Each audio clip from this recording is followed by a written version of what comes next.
আসসালামু আলাইকুম।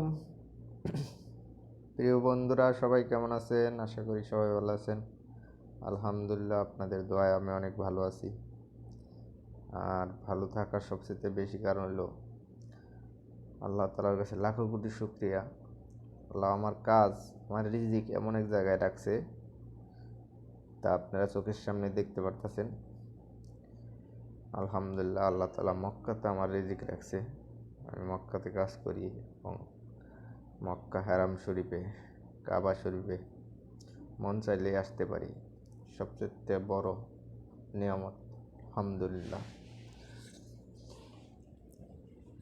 অনেক আগের একটি ভিডিও, আপনাদেরকে সুন্দর মুহূর্তগুলো শেয়ার করার জন্য চলে আসলাম। তো আমার ভিডিওগুলো ভালো লাগলে অবশ্যই কমেন্ট করে জানাবেন। এরকম আরও সুন্দর সুন্দর ভিডিও পাওয়ার জন্য অবশ্যই আমাকে সাপোর্ট করবে, যেন আমি আরও সুন্দর সুন্দর ভিডিও আপনাদেরকে উপহার দিতে পারি। মক্কা মসজিদুল হারাম শরীফে নামাজের জন্য আসছি আমরা, মাগরিবের নামাজ।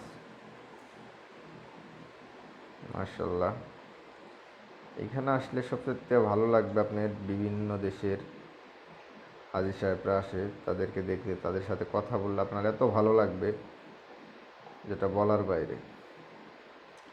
এই যে আমার সামনে দেখতে পারতেছেন, এদিকে উজবেকিস্তানের হাজী সাহেবরা। সারা বিশ্বের মধ্যে সবচেয়ে নরম মনের মানুষ হলো Uzbekistan, Indonesia, Tajikistan, Kyrgyzstan, Azerbaijan, তুর্কি। এরা এত ভালো মানুষ, এত নরম মনের মানুষ, আপনি ভাবতেই পারবেন না, কল্পনাই করতে পারবেন না।